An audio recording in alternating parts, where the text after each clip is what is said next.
Sobat Matematika, selamat datang di video pembelajaran kami.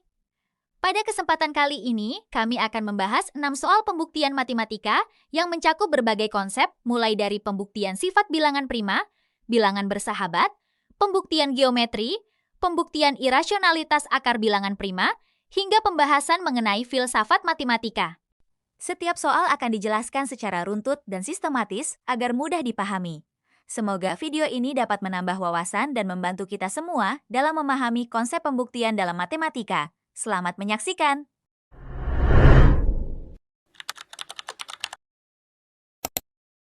Halo semuanya, selamat datang di sesi pembahasan kita kali ini. Hari ini kita bakal membedah sebuah misteri matematika yang benar-benar memukau, yang diangkat dari proyek presentasi Dora Revalina Silalahi. Khusus buat kalian para siswa dan mahasiswa, kita bakal lihat gimana matematika dasar itu sebenarnya seru banget buat diulik. Apalagi kalau kita bayangkan secara visual. Oke, pernah kepikiran nggak sih, jika persamaan 2 pangkat n dikurang 1 menghasilkan sebuah bilangan prima, apakah nilai n itu sendiri juga pasti, mutlak, merupakan bilangan prima? Tujuan kita hari ini adalah mengubah teorema yang kelihatannya rumit ini jadi teka-teki logika yang super gampang dipahami, selangkah demi selangkah. Jadi siap-siap buat tekan tombol play di pikiran kalian ya. Kayak detektif matematika, kita bakal menginvestigasi kasus ini dan membuktikannya pakai metode yang elegan banget, yaitu pembuktian lewat kontradiksi. Yuk kita mulai permainannya. Agenda kita simpel aja. 1. Misteri bilangan prima. 2. Asumsi kebalikan. 3. Rahasia pemfaktoran aljabar. 4. Menemukan kontradiksi. Dan 5. Verifikasi angka nyata. Langsung aja yuk. Bagian pertama, misteri bilangan prima. Nah, kondisi awal kita jelas tertulis di sini. Diketahui, jika 2 pangkat n dikurang 1 adalah bilangan prima, buktikan n juga bilangan prima. Pertanyaannya, apakah eksponen n ini memang wajib prima? Kita simpan dulu pertanyaan besarnya. Masuk ke bagian kedua, asumsi kebalikan. Di langkah pertama ini, kita pakai trik logika terbalik. Kita bangun sebuah skenario hipotetis di mana n itu bukan bilangan prima. Artinya, n adalah bilangan komposit. Coba bayangin ini kayak sebuah struktur balok 3 dimensi berukuran besar yang sebenarnya bisa dibongkar pasang jadi susunan balok-balok yang lebih kecil. Mari kita perjelas matematikanya. Balok komposit n ini kita definisikan sebagai A dikali B. Syarat mutlaknya, A harus lebih dari 1 dan B juga harus lebih dari 1. Ini fondasi penting banget buat pembuktian kita ke depan. Oke, sekarang gimana kalau kita bawa fondasi ini ke rumus awal kita tadi? Mari kita lihat efek dominonya. Kita lakukan substitusi langsung. Karena n tadi sama dengan A dikali B, maka bentuk 2 pangkat n dikurang 1 otomatis berubah wujud dong, jadi 2 pangkat A dikali B dikurang 1. Lanjut ke bagian ketiga, rahasia pemfaktoran aljabar. Nah, rumus aljabar yang satu ini bakal jadi kunci pembuka rahasia kita. Bunyinya, X pangkat M dikurang 1 itu sama dengan X dikurang 1 dikali dengan sebuah deret panjang yang terus menurun sampai ditambah 1. Kelihatannya memang panjang ya, tapi tenang. Ini senjata rahasia kita. Coba kita pasang kuncinya pelan-pelan. Kita anggap aja X itu sebagai 2 pangkat A. Terus M itu adalah B. Jadinya, penulisan 2 pangkat A dikali B dikurang 1 bisa kita modifikasi jadi 2 pangkat A di dalam kurung lalu dipangkatkan lagi dengan B baru dikurang 1. Mulai kelihatan kan bentuk tersembunyinya? Boom! Begitu rumus tadi diaplikasikan, persamaan kita sekarang pecah terfaktorkan dengan sempurna jadi 2 blok urung raksasa. Kurung pertama isinya 2 pangkat A dikurang 1 dan kurung kedua isinya deret penjumlahannya. Sekarang kita masuk ke bagian keempat, menemukan kontradiksi. Buat memicu jebakan logika kita, tugas kita sekarang simple. Kita cuma perlu buktiin secara sah kalau kedua blok faktor di dalam kurung tadi masing-masing nilainya pasti lebih besar dari 1. Kita cek blok pertama. Ini sih jelas banget lebih dari 1 ya. Kenapa? Ya karena di awal banget kita udah sepakat nilai A itu pasti lebih dari 1. Kalau kita iseng tes, masukin A sama dengan 2, maka 2 kuadrat dikurang 1 itu kan 3. 3 udah pasti lebih besar dari 1 dong. Terus gimana dengan blok deret yang panjang di faktor kedua? Jawabannya udah mutlak lebih dari satu juga, karena semua isinya itu suku-suku bernilai positif, dan pasti ada lebih dari satu suku, mengingat syarat awal kita tadi kalau B itu juga lebih besar dari satu. Dan inilah momen puncaknya. Karena kedua blok tadi nilainya lebih dari satu, ini jadi bukti mutlak kalau persamaan kita punya faktor pembagi lain selain angka satu dan dirinya sendiri. Secara definisi matematis, itu artinya hasil persamaan ini adalah sebuah bilangan komposit. Tapi tunggu. Kok jadi komposit? Padahal kan di soal awal tadi udah ditetapkan sebagai fakta kalau hasilnya itu harus bilangan prima. Nggak mungkin kan satu hasil itu prima sekaligus komposit, karena kedua hal ini bertabrakan parah. Berarti asumsi awal kita yang bilang N itu komposit salah besar. Kalau N nggak mungkin komposit, kesimpulannya cuma satu. N itu sendiri haruslah bilangan prima. Terakhir, bagian kelima, verifikasi angka nyata. Biar nggak dibilang cuma teori, mari kita tes pakai angka beneran di tabel ini. Saat kita masukin angka prima buat N, kayak 2, 3, 5, atau 7, hitungannya menghasilkan 3, 7, 31, dan 127. Dan coba tebak, semuanya adalah bilangan prima yang sempurna. Teori kita terbukti 100% valid. Sebagai penutup, ada kutipan keren nih dari sumber presentasi kita. Hari ini kita belajar, besok kita mengajar. Ini pengingat yang pas banget buat kita semua, para siswa dan mahasiswa. Biar ilmu yang udah susah-susah kita pahami ini nggak berhenti di kita aja, tapi bisa dibagikan lagi ke orang lain. Jadi, berbekal metode kontradiksi logis yang super elegan ini, kira-kira teka-teki matematika epik apa lagi nih yang bakal kalian bongkar selanjutnya? Teruslah asah logika kalian, tetap penasaran, dan sampai jumpa di pembahasan seru kita berikutnya.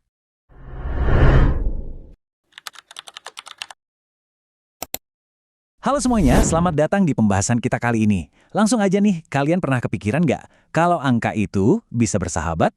Dalam teori bilangan, ini bukan cuma kiasan puitis aja loh, tapi sebuah fenomena matematis yang beneran nyata. Hari ini kita bakal bertingkah layaknya detektif matematika buat nguji dan ngebuktiin apakah pasangan angka 1184 dan 1210 itu benar-benar pantas disebut sebagai bilangan bersahabat. Oke, yuk kita lihat rencananya. Hari ini kita bakal mulai dengan ngebahas konsep dasar bilangan bersahabat. Terus kita bedah tuntas faktor dari bilangan 1184, lanjut ngebedah faktor bilangan 1210, dan pastinya ditutup dengan kesimpulan pembuktian kita. Masuk ke bagian pertama, konsep bilangan bersahabat. Sebenarnya, apa sih syarat utama biar dua angka bisa dibilang temenan? Jadi gini, dua bilangan itu bisa dibilang bilangan bersahabat atau amicable numbers kalau jumlah dari semua faktor positif sejati dari bilangan pertama itu persis sama dengan bilangan kedua.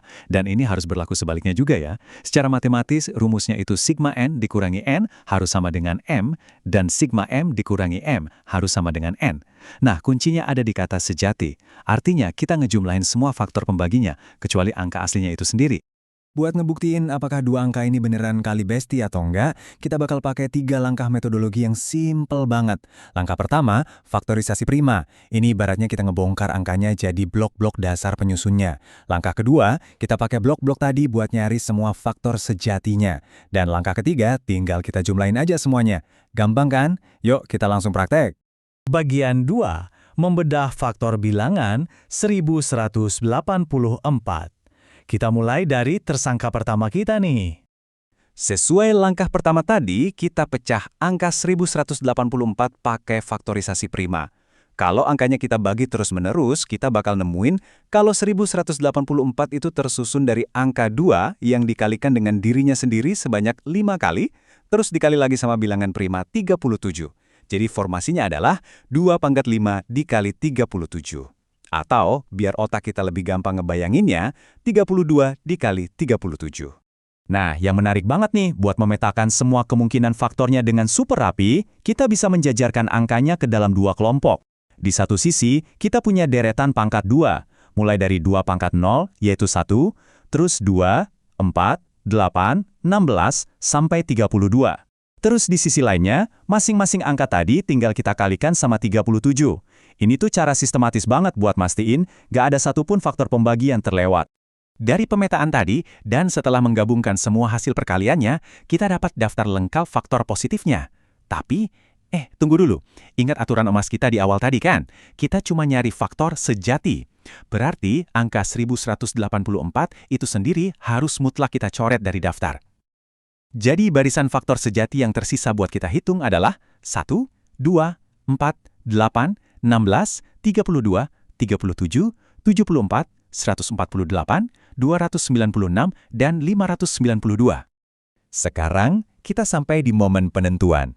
Langkah ketiga, kalau kita jumlahin pelan-pelan semua deretan faktor sejati ini, mulai dari 1, ditambah 2, ditambah 4, dan terus berlanjut sampai angka-angka raksasa di ujungnya yaitu 296 dan 592, kira-kira bakal bermuara kemana nih hasil akhirnya? Bener banget, total hasilnya adalah 1210. Luar biasa kan? Jumlah dari faktor-faktor sejati 1184 ini dengan presisi yang mutlak langsung menunjuk ke bilangan kedua yang lagi kita selidiki. Seperjalanan pembuktian kita udah selesai, dan sejauh ini teorinya terbukti benar. Lanjut ke bagian 3, membedah faktor bilangan 12, 10. Mari kita lihat apakah persahabatan matematika ini bertepuk sebelah tangan atau enggak. Kita balik lagi ke rutinitas langkah pertama, faktorisasi prima. Buat angka 12110, struktur primanya lumayan beda nih. Kita punya 3 basis prima yang berbeda. Angka ini kalau dibongkar jadi 2 dikali 5 dikali 11 kuadrat. Sederhananya, 2 dikali 5 dikali 121. Karena kita punya 3 komponen prima yang beda, buat nyari faktornya kita harus merangkai kombinasi dari ketiga kelompok ini. Ibaratnya nyusun puzzle. Kita bisa ambil angka 1 atau 2 dari kelompok pertama, lalu 1 atau 5 dari kelompok kedua, dan 1, 11 atau 121 dari kelompok ketiga. Dengan ngaliin berbagai kemungkinan dari kombinasi ini, kita bakal bisa ngebongkar setiap faktor positif tunggal dari 1210. Setelah semua perkalian kombinasinya selesai, tada! Inilah daftar faktor yang berhasil kita ekstrak. Dan pastinya, sekali lagi, kita wajib membuang angka 1210 dari daftar supaya sisa faktor sejati aja. Sisanya tinggal 1, 2, 5, 10, 11, 22, 55, 110, 121, 242, dan 605. Nah, ini dia persamaan penjumlahan untuk 1210. Sedikit tips nih buat kalian. Dalam pembuktian formal dengan deret yang lumayan panjang kayak gini, verifikasi langkah demi langkah itu krusial banget, biar nggak ada angka yang kelewat. Oke, mari kita jumlahkan semua faktor ini sama-sama. Matematika emang seindah itu ya. Total penjumlahannya berbalik dengan sempurna, dan nunjuk ke angka 1184. Siklusnya udah ketutup rapi, dan look persahabatan angka ini benar-benar terbukti secara dua arah. Bagian 4, kesimpulan pembuktian matematika. Kita kunci pembahasannya di sini. Kesimpulan ini merangkum dengan apik apa yang baru aja kita buktikan bareng-bareng. Fungsi jumlah pembagi sejati yang biasanya disimbolkan dengan huruf S kecil, dari 1184 itu adalah 1210. Dan sebaliknya, S dari 1210 ya 1184.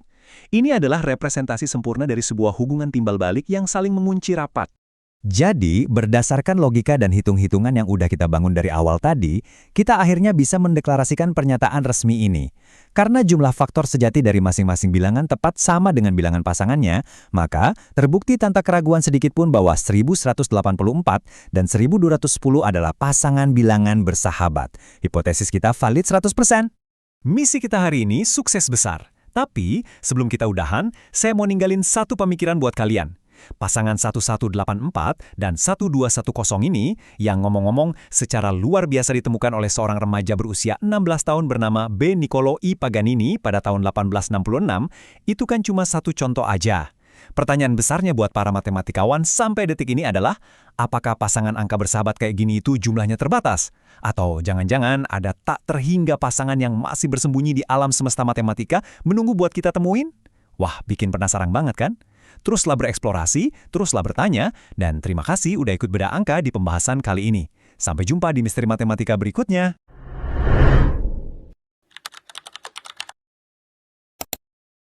Kita akan membuktikan secara geometris di mana A dikurang B kuadrat sama dengan A kuadrat dikurang 2AB ditambah B kuadrat.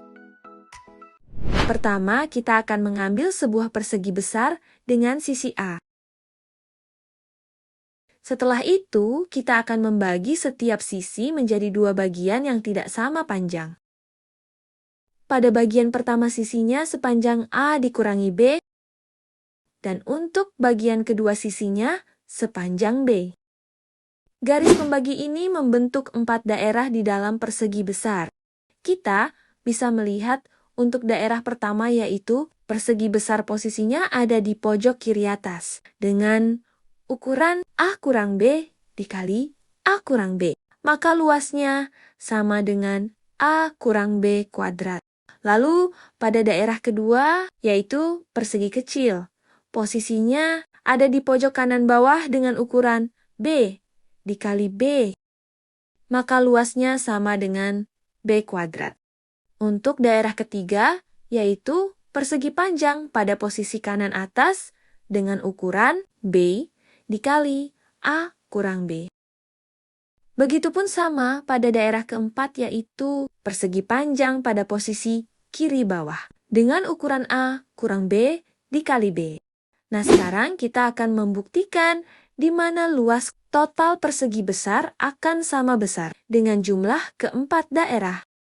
Maka diperoleh A kuadrat sama dengan A kurang B kuadrat ditambah B kali A kurang B ditambah A kurang B dikali B ditambah B kuadrat.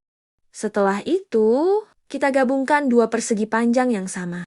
Sehingga A kuadrat sama dengan A kurang B kuadrat ditambah 2B dikali A kurang B ditambah B kuadrat. Lalu kita uraikan 2B dikali A kurang B menjadi 2AB dikurang 2B kuadrat. Nah, selanjutnya diperolehlah A kuadrat sama dengan A kurang B kuadrat ditambah 2AB dikurang B kuadrat. Selanjutnya, kita kurangkan kedua ruas dengan minus 2AB ditambah B kuadrat. Sehingga kesimpulan yang kita peroleh terbukti secara geometri, di mana A kurang B kuadrat sama dengan A kuadrat dikurang 2AB ditambah B kuadrat.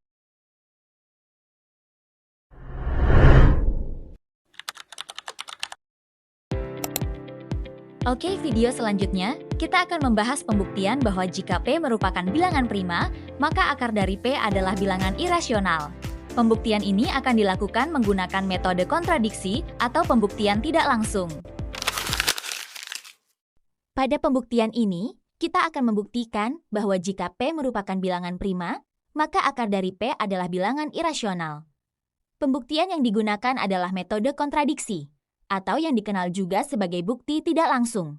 Karena metode ini merupakan cara yang paling umum dan mudah untuk menjelaskan pembuktian tersebut. Pembuktian ini diketahui bahwa P adalah sebuah bilangan prima, dan kita akan membuktikan bahwa akar dari P merupakan bilangan irasional. Nah, sebelum melanjutkan pembuktian, mari kita ingat kembali apa itu pengertian bilangan prima dan bilangan irasional. Bilangan prima adalah bilangan asli yang lebih dari satu dan hanya memiliki dua faktor, yaitu 1 dan bilangan itu sendiri. Contohnya adalah 2, 3, 5, 7, dan 11. Sementara itu, bilangan irasional adalah bilangan yang tidak dapat dinyatakan dalam bentuk pecahan dengan pembilang dan penyebut berupa bilangan bulat, serta penyebutnya tidak sama dengan 0. Bilangan irasional juga memiliki bentuk desimal yang tidak berhingga dan tidak berulang. Contohnya adalah akar 2 dan akar 3. Untuk membuktikan bahwa akar dari P merupakan bilangan irasional, kita akan menggunakan metode kontradiksi atau pembuktian tidak langsung. Pada metode ini, kita memulai dengan menganggap kebalikan dari pernyataan yang akan dibuktikan, yaitu menganggap bahwa akar dari P adalah bilangan rasional. Bilangan rasional sendiri adalah bilangan yang dapat dituliskan dalam bentuk pecahan dengan pembilang dan penyebut berupa bilangan bulat, serta penyebutnya tidak sama dengan 0. Selain itu, bilangan rasional memiliki bentuk desimal yang berhenti atau berulang. Sebagai contoh, pecahan 1/2 dapat dituliskan dalam bentuk desimal menjadi 0,5.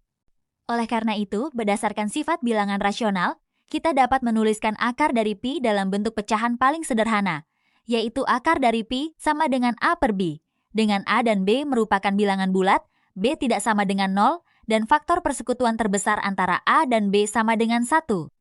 Kondisi ini menunjukkan bahwa pecahan tersebut sudah berada dalam bentuk paling sederhana dan akan digunakan sebagai dasar untuk melanjutkan proses pembuktian pada tahap berikutnya. Pada langkah pertama, kita mulai dari persamaan akar P sama dengan A per B. Untuk menghilangkan tanda akar, kedua ruas persamaan dikuadratkan. Hasilnya diperoleh P sama dengan A per B, lalu dikuadratkan atau dapat dituliskan menjadi P sama dengan A kuadrat per B kuadrat. Selanjutnya, agar bentuk pecahan hilang, kedua ruas persamaan dikalikan dengan B kuadrat. Akibatnya, B kuadrat pada ruas kanan saling menghilangkan, sehingga diperoleh persamaan A kuadrat sama dengan P dikali B kuadrat. Persamaan inilah yang akan digunakan sebagai dasar untuk langkah pembuktian berikutnya. Pada langkah kedua, kita akan menunjukkan bahwa bilangan prima P pembagi A dari langkah sebelumnya telah diperoleh persamaan A kuadrat sama dengan P dikali B kuadrat. Karena A kuadrat merupakan hasil kali P dengan B kuadrat, maka A kuadrat pasti habis dibagi oleh P. Dengan kata lain, dapat ditulis bahwa P pembagi A kuadrat. Selanjutnya, karena P merupakan bilangan prima, berlaku sifat penting pada bilangan prima, yaitu jika P pembagi A kuadrat, maka P juga pembagi A. Sifat inilah yang menjadi dasar dalam pembuktian. Oleh karena itu, karena P pembagi A, maka A dapat ditulis sebagai P dikali K, dengan K merupakan suatu bilangan bulat. Dengan demikian, pada langkah ini telah berhasil dibuktikan bahwa P pembagi A. Selanjutnya, agar lebih mudah dipahami, perhatikan contoh berikut. Misalkan P sama dengan 5 dan A sama dengan 10. Pertama, hitung nilai A kuadrat karena A sama dengan 10. Maka A kuadrat sama dengan 10 kuadrat, yaitu 100. Selanjutnya, perhatikan bahwa 100 dapat ditulis sebagai 5 dikali 20. Hal ini menunjukkan bahwa 100 habis dibagi 5, sehingga dapat ditulis bahwa 5 pembagi 100 atau 5 pembagi A kuadrat. Karena 5 merupakan bilangan prima, maka berdasarkan sifat bilangan prima berlaku bahwa jika 5 pembagi A kuadrat, maka 5 juga pembagi A. Oleh sebab itu diperoleh bahwa 5 pembagi 10. Melalui contoh ini dapat dilihat bahwa jika P pembagi A kuadrat dan P adalah bilangan prima, maka dapat disimpulkan bahwa P juga pembagi A. Pada tahap ini, kita akan mensubstitusikan hasil yang telah diperoleh pada langkah sebelumnya ke dalam persamaan yang sudah didapatkan. Dari langkah sebelumnya diketahui bahwa nilai A sama dengan P dikali K, dengan K merupakan bilangan bulat. Selanjutnya, nilai A tersebut kita substitusikan ke dalam persamaan yang menyatakan bahwa A kuadrat sama dengan P dikali B kuadrat. Setelah dilakukan substitusi, persamaan tersebut berubah menjadi P dikali K, kemudian dikuadratkan, sama dengan P dikali B kuadrat. Selanjutnya, bentuk kuadrat dari hasil perkalian disederhanakan sehingga diperoleh P kuadrat dikali K kuadrat sama dengan P dikali B kuadrat. Karena kedua ruas sama-sama memiliki faktor P, maka kedua ruas dapat dibagi dengan P. Hasilnya diperoleh bahwa P dikali K kuadrat sama dengan B kuadrat. Dari persamaan ini dapat disimpulkan bahwa P pembagi B kuadrat. Karena P merupakan bilangan prima, maka berdasarkan sifat bilangan terbukti bahwa P pembagi B. Misalkan bilangan prima P sama dengan 3 dan A sama dengan 6. Karena 6 merupakan kelipatan 3, maka 6 dapat ditulis sebagai 3 dikali 2. Oleh karena itu, nilai A dapat dinyatakan sebagai 3 dikali 2. Selanjutnya, nilai A disubstitusikan ke dalam persamaan, sehingga diperoleh 3 dikali 2, lalu dikuadratkan, sama dengan 3 dikali B kuadrat. 3 dikali 2 sama dengan 6, kemudian 6 dikuadratkan menjadi 36. Dengan demikian diperoleh 36 sama dengan 3 dikali B kuadrat. Langkah berikutnya adalah membagi kedua ruas dengan 3 agar persamaan menjadi lebih sederhana. Hasilnya diperoleh 12 sama dengan B kuadrat. Nah, terlihat bahwa B kuadrat merupakan kelipatan 3, sehingga 3 adalah pembagi B. Jadi kesimpulannya adalah dari A sama dengan PK diperoleh bahwa P juga pembagi B. Pada langkah keempat, akan ditunjukkan bahwa muncul suatu kontradiksi. Dari langkah-langkah sebelumnya telah diperoleh bahwa P membagi A dan P juga membagi B. Artinya, A dan B sama-sama habis dibagi oleh bilangan prima P. Namun, pada awal pembuktian telah dipilih bahwa A dan B berada dalam bentuk paling sederhana, sehingga faktor persekutuan terbesar atau FPB dari A dan B sama dengan 1. Hal ini berarti A dan B tidak memiliki faktor prima yang sama. Karena hasil yang baru saja diperoleh menunjukkan bahwa A dan B sama-sama memiliki faktor prima P. Keadaan ini bertentangan dengan asumsi awal, bahwa FPB dari A dan B sama dengan 1, karena terjadi pertentangan antara hasil yang diperoleh dengan asumsi awal. Maka inilah yang disebut kontradiksi. Dengan demikian, asumsi bahwa akar P merupakan bilangan rasional tidak benar. Oleh karena itu, dapat disimpulkan bahwa akar dari setiap bilangan prima merupakan bilangan irasional. Sebagai kesimpulan, pada awal pembuktian kita menggunakan asumsi bahwa akar P merupakan bilangan rasional. Namun, setelah melalui seluruh langkah pembuktian, ternyata asumsi tersebut menghasilkan kontradiksi, yaitu bertentangan dengan asumsi awal bahwa A dan B tidak memiliki faktor persekutuan selain 1. Karena suatu asumsi yang menghasilkan kontradiksi tidak mungkin benar, maka asumsi bahwa akar P merupakan bilangan rasional dinyatakan salah. Dengan demikian, dapat disimpulkan bahwa akar dari P merupakan bilangan irasional apabila P adalah bilangan prima.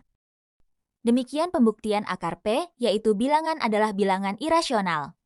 Semoga penjelasan ini bermanfaat dan menambah pemahaman kamu tentang pembuktian dengan kontradiksi. Teruslah belajar dan jangan berhenti untuk berpikir kritis. Sampai jumpa di video berikutnya.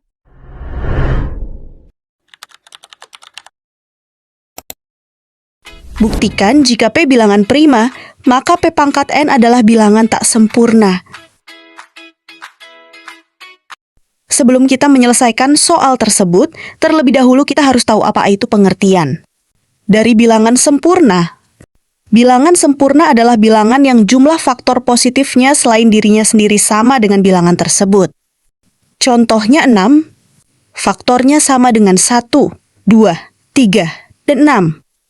Kita jumlahkan semua faktor positif dari 6 kecuali dirinya sendiri, yaitu 1 ditambah 2 ditambah 3 sama dengan 6. Sehingga 6 adalah bilangan sempurna. Begitu juga dengan angka 28, faktornya adalah 1, 2, 4, 7, 14, dan 28. Kita jumlahkan semua faktor positif dari 28 kecuali dirinya sendiri, yaitu 1 ditambah 2 ditambah 4 ditambah 7 ditambah 14 sama dengan 28. Sehingga 28 juga bilangan sempurna. Diketahui, P bilangan prima dengan N lebih besar sama dengan 1. Akan dibuktikan P pangkat N bukan bilangan sempurna.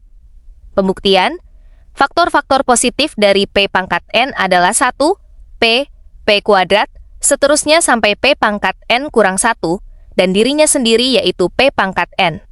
Jumlah faktor selain dirinya sendiri adalah S sama dengan 1 ditambah P kuadrat ditambah seterusnya sampai P pangkat N kurang 1.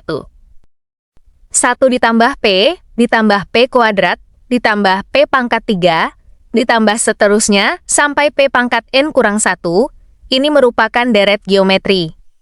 Disebut deret geometri karena setiap suku diperoleh dengan mengalihkan suku sebelumnya dengan suatu bilangan tetap, yang disebut rasio. Suku-sukunya adalah suku pertama sama dengan 1, suku kedua sama dengan P, suku ketiga sama dengan P kuadrat, suku keempat sama dengan P pangkat 3. Kita perhatikan hubungan antar suku. Untuk mencari rasio, kita gunakan rumus suku berikutnya dibagi dengan suku sebelumnya. P per 1 sama dengan P. P kuadrat per P sama dengan P. P pangkat 3 per P kuadrat sama dengan P. Karena perbandingan atau rasio antara dua suku yang berurutan selalu sama, yaitu P, maka deret tersebut merupakan deret geometri. Suatu deret geometri memiliki bentuk umum A ditambah AR ditambah AR kuadrat ditambah seterusnya sampai AR pangkat N kurang 1. Dengan A sama dengan suku pertama dan R sama dengan rasio. Pada soal ini, suku pertama sama dengan 1 dan rasionya sama dengan P. Sehingga 1 ditambah P kuadrat ditambah seterusnya sampai P pangkat N kurang 1 tepat. Merupakan deret geometri. Karena kita ingin menjumlahkan semua faktor sejati dari P pangkat N, yaitu 1 ditambah P kuadrat ditambah seterusnya sampai P pangkat N kurang 1. Digunakan rumus jumlah N suku pertama deret geometri, yaitu Sn sama dengan A dikali R pangkat N kurang 1 per R kurang 1. Selanjutnya, kita substitusikan A sama dengan 1 dan R sama dengan P. maka diperoleh S sama dengan P pangkat N kurang 1 per P kurang 1. Inilah alasan mengapa pada pembuktian digunakan rumus deret geometri. Misalkan P pangkat N bilangan sempurna. Jika P pangkat N sempurna, maka jumlah faktor sejatinya harus sama dengan dirinya sendiri. Artinya P pangkat N kurang 1 per P kurang 1 sama dengan P pangkat N. Kedua ruas sama-sama kita kali dengan P kurang 1 menghasilkan P pangkat N kurang 1 sama dengan P pangkat N dikali P kurang 1. Selanjutnya kita uraikan ruas kanan menjadi P pangkat N kurang 1 sama dengan P pangkat N tambah 1 kurang P pangkat N. Kita pindahkan semua ke satu ruas menjadi P pangkat N tambah 1 kurang 2 P pangkat N tambah 1 sama dengan 0. Terakhir kita fakorkan menjadi P pangkat N dikali P kurang 2 ditambah 1 sama dengan 0. Maka diperoleh persamaan P pangkat N dikali P kurang 2 ditambah 1 sama dengan 0. Bilangan prima adalah bilangan bulat positif yang lebih besar dari 1 yang hanya memiliki dua faktor positif, yaitu 1 dan dirinya sendiri. Artinya, tidak ada bilangan prima yang kurang dari 2. Oleh karena itu, kemungkinan nilai P hanya 2, yaitu P sama dengan 2 atau P lebih besar dari 2. Maka kita akan menganalisis dua kasus. Kasus 1, P sama dengan 2, dan kasus 2, P lebih besar dari 2. Nah, jika P lebih besar dari 2, maka P kurang 2 lebih besar dari 0, dan P pangkat N lebih besar dari 0, sehingga P pangkat N dikali P kurang 2 ditambah 1 lebih besar dari 0. Misalnya, P sama dengan 2 dan N sama dengan 2. Kita substitusi 2 ke dalam persamaan menjadi 2 pangkat 2 dikali 2 kurang 2 ditambah 1 lebih besar dari 0. 4 dikali 0 ditambah 1 lebih besar dari 0. 1 lebih besar dari 0. Namun persamaan sebelumnya menyatakan nilainya harus sama dengan 0. Ini merupakan kontradiksi. Nah, jika P sama dengan 2, maka 2 pangkat N dikali 2 kurang 2 ditambah 1 sama dengan 0. Kita misalkan N-nya sama dengan 2. Maka 2 pangkat 2 dikali 2 kurang 2 ditambah 1 sama dengan 0. 4 dikali 0 ditambah 1 sama dengan 0. 1 tidak sama dengan 0. Kedua kasus menghasilkan kontradiksi. Karena semua kemungkinan nilai bilangan prima menghasilkan kontradiksi, maka asumsi bahwa P pangkat N adalah bilangan sempurna salah. Jadi terbukti bahwa P pangkat N merupakan bilangan tak sempurna.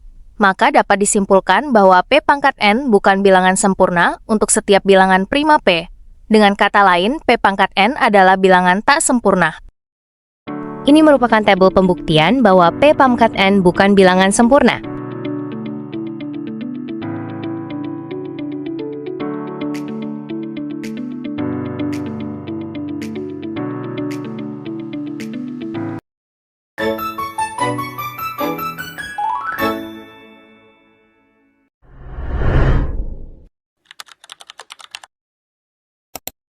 Filsafat matematika, dan 3 aliran besar filsafat matematika. Filsafat berasal dari bahasa Yunani kuno. Philosophai yang artinya cinta kebijaksanaan. Filsafat adalah kajian sistematis atas pertanyaan-pertanyaan umum dan mendasar mengenai tema-tema seperti eksistensi, pengetahuan, pikiran, rasio, bahasa, dan nilai. Filsafat merupakan penyelidikan rasional dan kritis yang merefleksikan metode serta asumsi-asumsinya sendiri. Kata filsafat berakar dari kata-kata bahasa Yunani kuno philos, cinta, dan sophai, kebijaksanaan. Sejumlah sumber menyatakan bahwa istilah ini dicetuskan oleh filsuf prasokratik Pitagoras. Meskipun hal tersebut tidak dapat dipastikan, kata tersebut memasuki bahasa Inggris terutama melalui bahasa Prancis kuno dan Anglo-Norman sekitar tahun 1175 m. Istilah Prancis filosofi sendiri merupakan serapan dari bahasa Latin philosophia. Istilah filsafat kemudian memperoleh makna sebagai kajian mendalam atas perkara-perkara spekulatif logika, etika, fisika, dan metafisika. Kebijaksanaan yang mendalam yang berakar pada kecintaan akan kebenaran dan kehidupan yang berbudi luhur, pembelajaran mendalam sebagaimana diwariskan oleh para penulis kuno, serta studi tentang hakikat dasar pengetahuan, realitas, dan eksistensi, beserta batas-batas pokok pemahaman manusia. Sebelum era modern, istilah filsafat digunakan dalam arti yang sangat luas, Ia mencakup sebagian besar bentuk penyelidikan rasional, termasuk berbagai ilmu pengetahuan sebagai subdisiplinnya. Filsafat ilmu matematika merujuk pada kajian filosofis mengenai hakikat, dasar, dan tujuan ilmu matematika. Filsafat ini bertujuan untuk memahami apakah matematika merupakan suatu penemuan, discovery atau ciptaan, invention, serta bagaimana konsep-konsep matematika dapat diterapkan pada dunia nyata. Filsafat ilmu matematika mencakup berbagai isu, termasuk pertama, ontologi matematika, mempelajari tentang keberadaan objek matematika. Apakah angka, ruang, dan struktur matematika itu benar-benar ada, atau apakah mereka hanya konstruksi pikiran manusia? Kedua, epistemologi matematika, membahas bagaimana kita mengetahui dan memahami kebenaran dalam matematika, bagaimana proses pembuktian matematis, dan apa yang membedakan pengetahuan matematis dari pengetahuan ilmiah lainnya. Ketiga, logika dan pembuktian, menyelidiki dasar-dasar logika yang digunakan dalam matematika untuk membangun argumen yang valid dan membuktikan teorema. Keempat, aplikasi matematika, meneliti hubungan antar matematika murni dan penerapannya dalam bidang lain, seperti fisika, ekonomi, dan ilmu komputer. Kelima, matematika dan realitas. Filsafat ini juga mempertanyakan bagaimana modal matematika dapat mempresentasikan fenomena di dunia nyata dan apakah matematika hanya berfungsi sebagai alat atau memiliki kebenaran yang lebih mendalam. Filsafat ilmu matematika bertujuan untuk memberikan pemahaman yang lebih dalam mengenai landasan filosofis yang mendasari pengembangan konsep-konsep matematika, serta implikasinya terhadap cara kita berpikir dan menerapkannya dalam kehidupan sehari-hari. Peran dan pentingnya filsafat dalam matematika sangat besar, karena filsafat memberikan landasan pemikiran yang mendalam tentang berbagai aspek yang berkaitan dengan matematika. Beberapa peran dan pentingnya filsafat dalam matematika antara lain. Pertama, memberikan pemahaman tentang dasar-dasar matematika. Kedua, membantu menyelesaikan masalah epistemologi. Ketiga, mengklarifikasi hubungan antara matematika dengan dunia nyata. Keempat, meningkatkan kualitas berpikir matematis. Kelima, memberikan perspektif tentang perkembangan matematika. Keenam, menuntun pada penyelesaian isu-isu kontroversi. Ketujuh, meningkatkan pemahaman tentang pembuktian dan kebenaran. Kedelapan, menyatukan matematika dengan filosofi dan logika. Selama paruh pertama abad ke-20, filsafat matematika didominasi oleh tiga pandangan: logisisme, intuisionisme, dan formalisme. Untuk memahami pandangan-pandangan ini, penting untuk memahami iklim intelektual di mana pandangan-pandangan tersebut dikembangkan. Selama akhir abad ke-19 dan awal abad ke-20, para matematikawan dan filsuf matematika menjadi sibuk dengan gagasan untuk mengamankan landasan yang kokoh, yaitu landasan matematika. Artinya, mereka ingin menunjukkan bahwa matematika, sebagaimana dipraktikkan secara umum, dapat diandalkan, terpercaya, atau pasti. Sehubungan dengan proyek inilah logisisme, intuisionisme, dan formalisme dikembangkan. Logisisme adalah pandangan bahwa kebenaran matematika pada akhirnya adalah kebenaran logika. Gagasan ini diperkenalkan oleh Frege. Ia mendukung logisisme bersamaan dengan Platonisme, tetapi logisisme juga konsisten dengan berbagai pandangan anti-Platonis. Logisisme juga didukung pada waktu yang hampir bersamaan oleh Russell dan rekannya, filsuf Inggris Alfred North Whitehead. Hanya sedikit orang yang masih mendukung pandangan ini, meskipun ada aliran neologisme, yang pendukung utamanya adalah filsuf Inggris Crispin Wright dan Robert Hill. Contoh, membuktikan jumlah dua bilangan genap selalu genap dengan pembuktian logis. Intuisionisme adalah pandangan bahwa jenis-jenis bukti matematika tertentu argumen non-konstruktif tidak dapat diterima. Lebih mendasar lagi, intuisionisme paling baik dilihat sebagai teori tentang pernyataan dan penolakan matematika. Intuisionisme diperkenalkan oleh L.I.J. Brouwer dan dikembangkan oleh murid Brouwer Ian Hating dan kemudian oleh filsuf Inggris Michael Dummett. Brouwer dan Hating mendukung intuisionisme bersamaan dengan psikologisme. Tetapi Damit tidak. Dan pandangan ini konsisten dengan berbagai pandangan non-psikologis misalnya Platonisme dan nominalisme. Contohnya, menemukan rumus luas segitiga dengan memotong persegi panjang menjadi 2 segitiga.